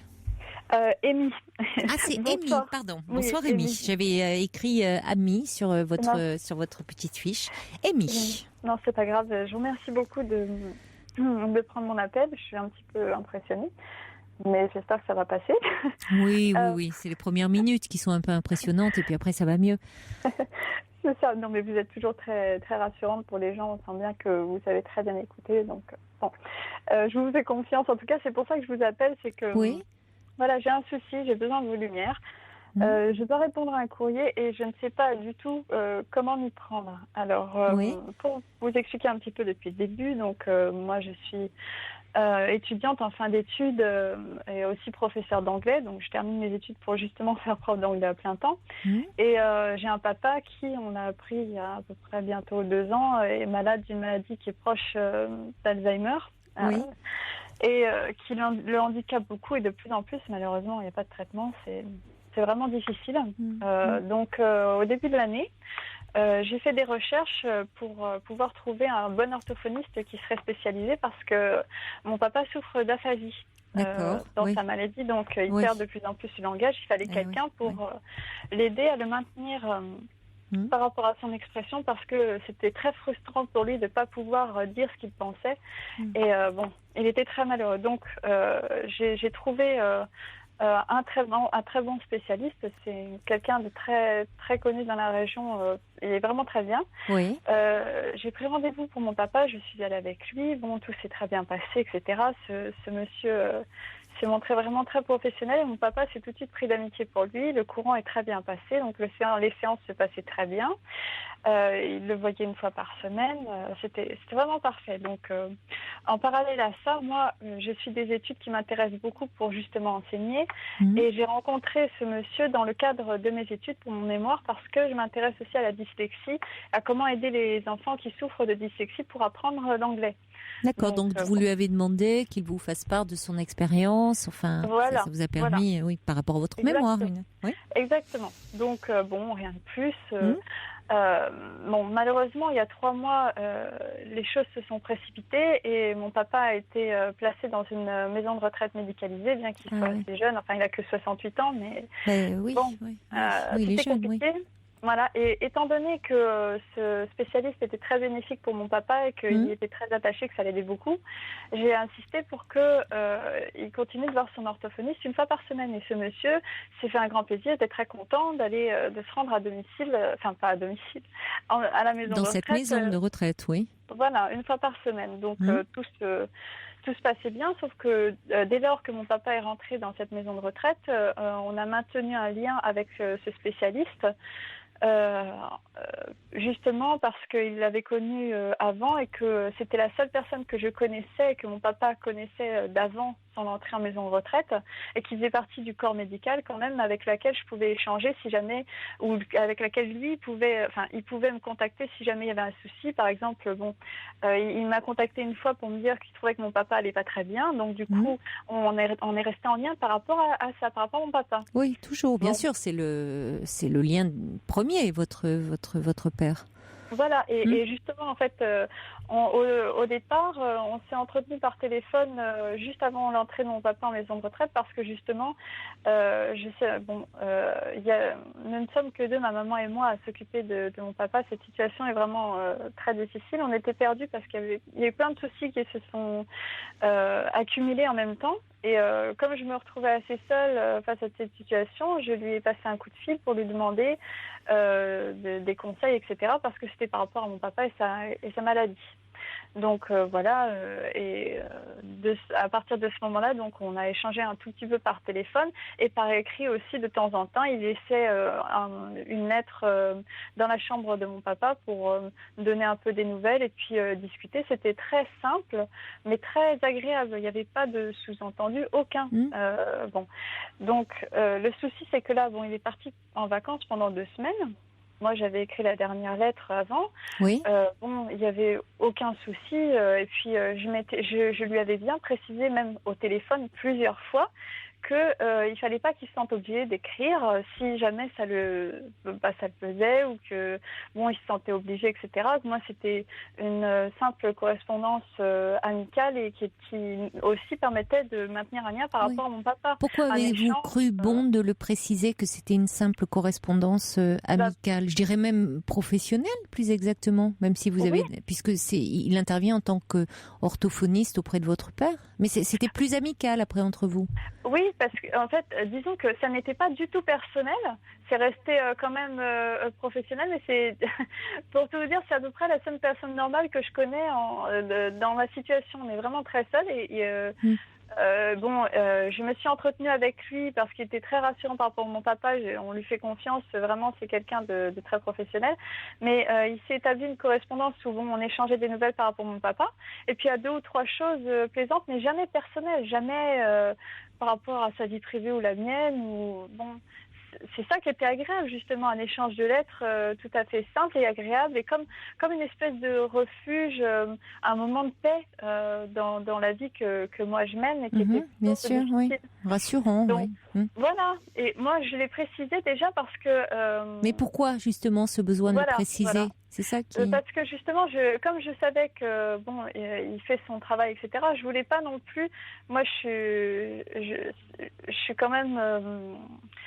assez timide, etc. Et j'avais peur que, moi, c'était un geste spontané que j'ai eu de répondre à la première lettre qu'il a écrite, mais je voulais pas qu'il se sente obligé parce que je lui avais répondu. Ah oui, d'accord, oui, c'est ça, d'entretenir une correspondance avec lui. Voilà, même si moi je trouvais ça devait rester ponctuel s'il y avait lieu de vous tenir informé de quelque chose, mais qu'après vous n'alliez pas rentrer dans une correspondance. Voilà. Et alors. D'accord, je comprends. C'est ça. Et alors, ça c'est un petit peu... moi, je vois les choses très simplement. J'aime bien être dans l'échange avec les gens, que ce soit homme ou femme. Donc, il y a eu un moment où, dans une de ses lettres, il a évoqué le fait que c'était agréable de pouvoir, pour lui, prendre une petite pause entre 2 séances pour aller prendre un café à une terrasse, profiter du soleil, etc. Donc, moi, la lettre d'après, la semaine d'après, je lui ai écrit. Et dans ma lettre, j'ai mentionné que moi aussi, j'aimais beaucoup, comme j'aime beaucoup lire, j'aimais beaucoup m'installer à terrasse de café, lire en buvant un bon thé, que c'était très agréable, et j'ai dit pourquoi pas à l'occasion partager un de ces moments. En toute amitié, très simplement. Mais je l'entendais pas du tout. J'entendais rien d'autre. Oui, c'était de façon amicale. Dire que vous aimez bien échanger. Il est sympathique. C'est quelqu'un. Vous vous sentez en confiance avec lui. Voilà, exactement. Mais pour vous, ça n'avait pas d'autres connotations. Non, c'était spontané. Et puis comme c'est une personne qui est intelligente, qui est plutôt cultivée, etc., moi, ça m'intéresse. Je trouvais ça bien. Vous n'y voyez pas mal à penser. Enfin, c'était prendre un verre avec quelqu'un. Du tout. En plus, et alors, ça a été interprété autrement? Je sais pas, parce qu'en plus il est plus âgé que moi, donc moi à partir de ce moment-là j'ai laissé, j'ai jamais réévoqué ma proposition. Mais il vous a répondu suite à cette lettre? Il m'en a parlé au téléphone en me disant pourquoi pas un de ces jours, ce serait très bien. Moi j'ai dit sans problème. Alors il m'a dit je vous appellerai. Bon, moi je n'ai pas attendu parce que je n'attendais rien et j'en ai pas reparlé, j'y ai même pas repensé. Mais là dans cette lettre qu'il m'écrit, je suis très embêtée parce que je ne sais pas du tout quoi empêcher. Alors, qu'est-ce qu'il vous écrit, puisque c'est ça? Il dit tout et son contraire. Alors, il est... Qu'est-ce qu'il vous dit? Il vous parle de vous, là, il ne parle plus de votre père. Il continue de parler un peu de mon père, mais surtout que ça doit être une situation qui doit être difficile pour moi, qui sera toujours là pour m'aider, etc. Que je peux continuer à lui téléphoner si je veux, qu'il faut que je prenne soin de moi quand même, que c'est important, que lui il est content de reprendre le travail et puis de voir mon papa aussi bientôt. Et c'est très compliqué parce que par exemple il me dit il s'est trouvé que cela se soit fait également par courrier, donc l'échange. Pourquoi pas, c'est une forme qui me convient, c'est bien de pouvoir écrire à quelqu'un et c'est encore mieux si c'est à vous, bien sûr. Cela reste pour moi une façon comme une autre d'établir une relation d'aide. J'espère vraiment que vous pourrez continuer à l'accepter comme cela. Si j'ai pu vous donner une autre impression, je m'en excuse. Je suis effectivement un peu humain, donc imparfait. Mais alors, est-ce que ça veut dire que il veut rester complètement professionnel, moi, ce que je comprendrais très bien, ou est-ce que ça veut dire qu'il veut pas non plus d'une amitié? Mais moi, je lui ai déjà dit que je comprenais s'il voulait que ça reste complètement et uniquement professionnel, qu'il y avait aucun souci. Moi, j'envisageais simplement une possibilité de début d'échange un peu amical, c'est tout. Je crois que dans cette lettre, c'est une façon de recadrer un peu les choses.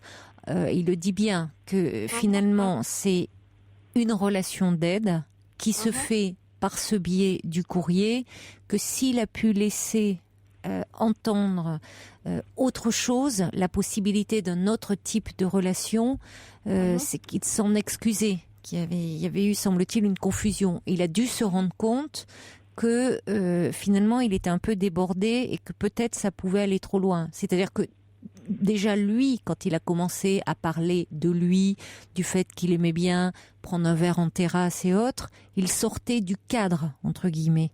C'est-à-dire que ce qui vous réunit, c'est le fait qu'il soit l'orthophoniste de votre père.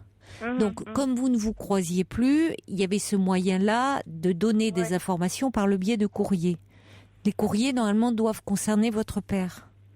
À partir du moment où le courrier rentre sur une dimension beaucoup plus personnelle, où lui parle de lui et où vous avez répondu à cela en disant moi aussi j'aime bien prendre un verre en terrasse et là on sortait de ce cadre de la relation d'aide.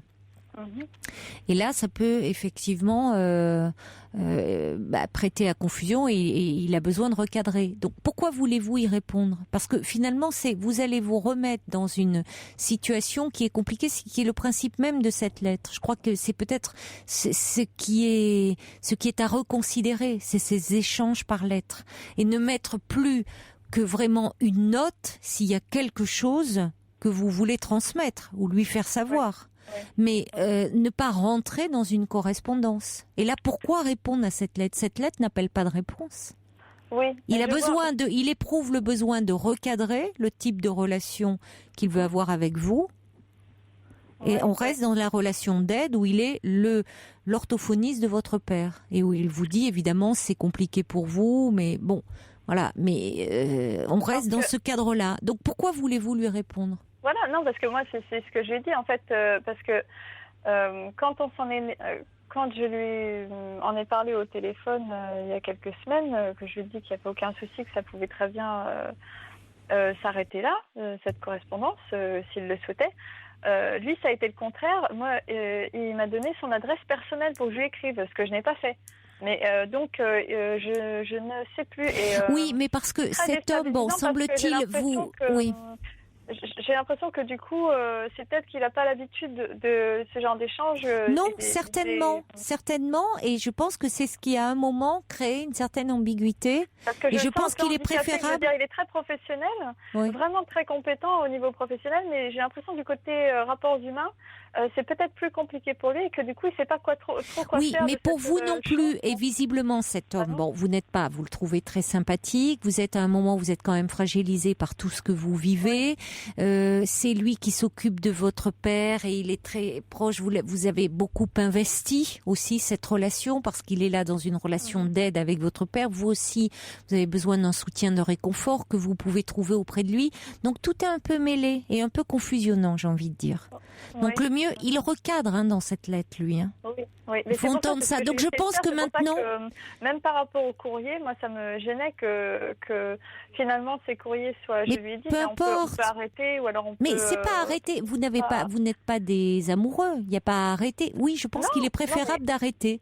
Je pense qu'il est préférable d'arrêter. Et c'est pour ça que vous n'avez pas à répondre.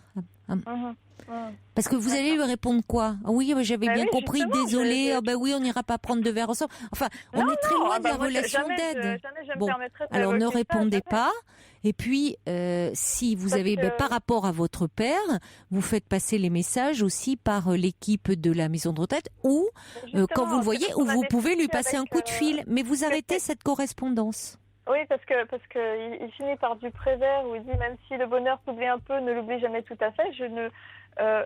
justement, je savais plus rien parce que j'ai pas envie non plus de couper le lien par rapport à mon père parce que c'est important parce que justement cette personne dans le personnel médical, c'est une des rares personnes avec laquelle on peut réellement communiquer au sujet de l'état de mon père. Oui. Donc c'est pour rassurant. ça que moi je ne savais pas et que si du coup je réponds pas, j'ai peur qu'il se mette à me vexer et que si jamais il y a un problème avec mon papa, il ne me rappelle pas non plus. Parce que là vous faites une confusion, Amy. C'est que si il est professionnel, il ne va pas ne pas informer s'il y a un problème avec votre père, ou alors là, ça serait une faute professionnelle. Bon, donc il ne s'agit pas de dire vous n'avez plus de contact avec lui, mais vous avez des contacts concernant votre père. C'est vrai que lui, à un moment, s'est pris un peu les pieds dans le tapis, s'est emmêlé, il y a eu une certaine confusion. Bon, certainement, il vous a aussi trouvé très sympathique. Bon, et c'est vrai que parler de Prévert et autres, vous voyez, cette correspondance entraîne une certaine ambiguïté. Et c'est vrai que, bon, il vaut mieux l'arrêter. Ça ne veut pas dire que vous êtes fâché ou quoi. Ça veut dire que vous avez compris qu'il souhaitait recadrer. C'est-à-dire qu'il se dit, bon, voilà, il faut que je reste dans un cadre professionnel. Vous le comprenez. Et donc, si vous voulez lui faire passer un message, c'est uniquement de façon courtoise, mais qui concerne votre père. Pas de choses sur vous, sur ce que vous ressentez et autres, ou sur ce que vous aimez. Vous parlez de votre père. Parce que moi, je trouve ça quand même... J'ai trouvé ça humiliant, ce genre de lettre-là que j'ai reçu aujourd'hui, parce que... non, je vois pas pourquoi. Parce que c'est comme si je lui avais laissé entendre que je lui avais proposé quelque chose. Non. Alors que je lui ai rien proposé qui soit... Oui, mais parce que vous transformez... Bon, il y a certainement quelque chose où vous, parce que vous êtes fragilisé dans cette situation, vous avez beaucoup investi aussi la relation avec cet homme parce qu'il s'occupe de votre père. Et lui, à un moment, lui-même un peu a été pris, vous trouve certainement très attachant, très sympathique, et a été un peu au-delà du cadre professionnel dans la sympathie qu'il avait pour vous, peut-être il y a des et donc il éprouve le besoin de recadrer, mais c'est aussi une remise en question sur un plan personnel. Il dit si jamais j'ai pu laisser entendre, il ne vous dit pas que vous lui avez fait des avances. C'est vous qui l'interprétez comme ça. Moi, ça m'a. Le premier qui a commencé, attendez, laissez-moi finir. Le premier qui a commencé à parler de lui, Amy, c'est lui.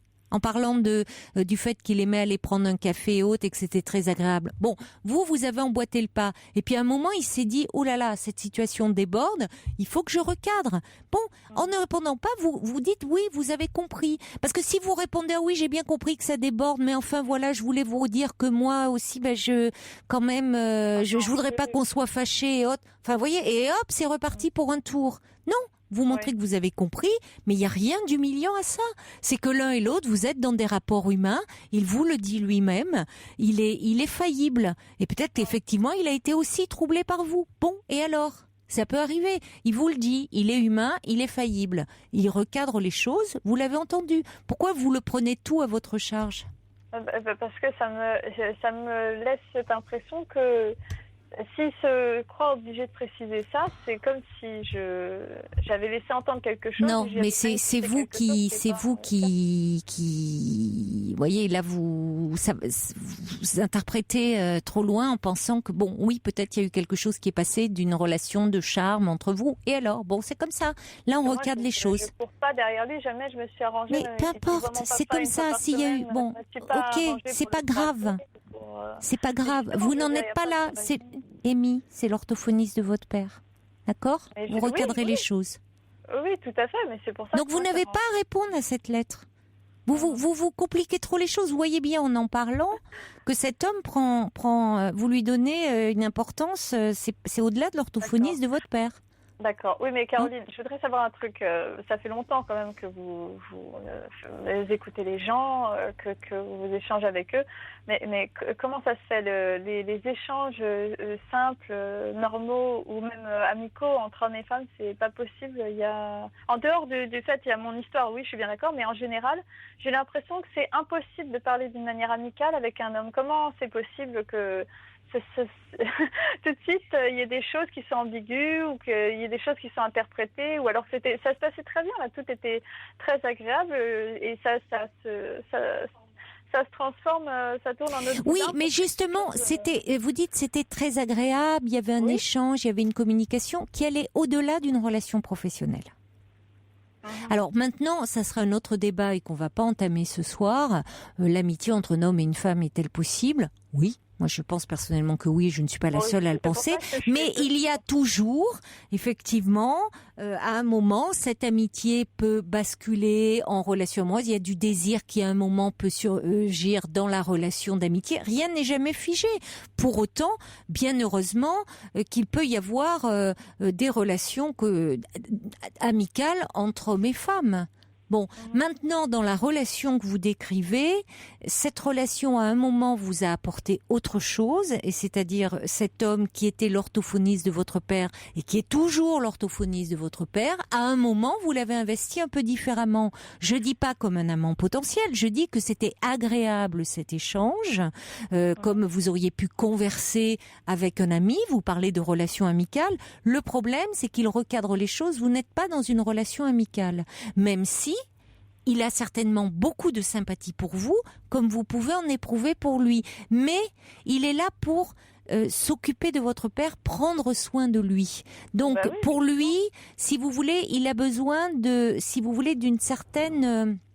de pas être dans un lien trop affectif non plus avec l'entourage, c'est-à-dire justement, oui, voyez, qu'il a peur de oui, mais c'est pas il y a une certaine éthique, c'est pas qu'il a peur après tout, oui, c'est-à-dire qu'il pose un cadre et il a raison de le faire. Je ne peux que lui donner raison de le faire. Il pose un cadre, c'est-à-dire que il peut pas avoir des relations comme ça amicales, même s'il y a certains de ses patients, de la famille de ses patients qui lui est plus sympathique que d'autres, aller boire des verres avec eux en dehors, parce que finalement dans ces cas-là, on est moins thérapeutique avec ceux dont on s'occupe et que l'on soigne. Il est pas psy, hein, il est orthophoniste, mais même il est dans une relation d'aide. Et à partir de ce moment-là, oui, il a bien fait de recadrer les choses, mais c'est pas vous que ça doit remettre en question, d'accord ? D'accord. Vous êtes dans... Là, voilà, ça ne doit pas vous remettre en question. Parce qu'il y a quelques semaines, je lui ai dit que je trouvais qu'il y avait... peut-être qu'il y avait quelque chose qui lui faisait... parce que là, il est d'accord pour que je laisse des courriers maintenant encore dans la non, chambre mais ça vous plairait bien. Oui, mais parce qu'il veut pas non plus avoir l'air de dire c'est plus de courrier, plus rien. Oui, vous laissez des courriers si vous voulez, mais qui concernent votre père et uniquement votre père. C'est-à-dire que c'est pas des longues lettres où vous parlez de vous, vous rentrez dans une relation avec lui, où vous parlez de lui à vous, d'un homme à une femme. Non. Si vous avez des choses, et je pense que d'ailleurs c'est pas une bonne chose cette histoire de courrier. C'est éventuellement, ponctuellement, si vous avez besoin de transmettre, vous laissez une lettre. Mais il s'agit pas, vous n'avez pas à entretenir une correspondance. Moi non plus, c'est pour ça que je me demandais quoi faire parce que. Vous ne répondez pas. C'est déjà ne pas répondre, c'est agir. C'est que vous en avez pris note. Vous en avez pris note et vous respectez ça, le cadre qui est remis. C'est une façon de remettre le cadre, hein, d'accord ? C'est ce que je pensais, c'est bien. D'accord. Bon, l'important c'est qu'il s'occupe bien de votre père et que ça soit rassurant pour vous, hein, de savoir que votre père est entre de bonnes mains. Ça, bon courage. Là, je vous remercie beaucoup. Bon courage, Amy. Au revoir. Merci, bonne soirée, au revoir.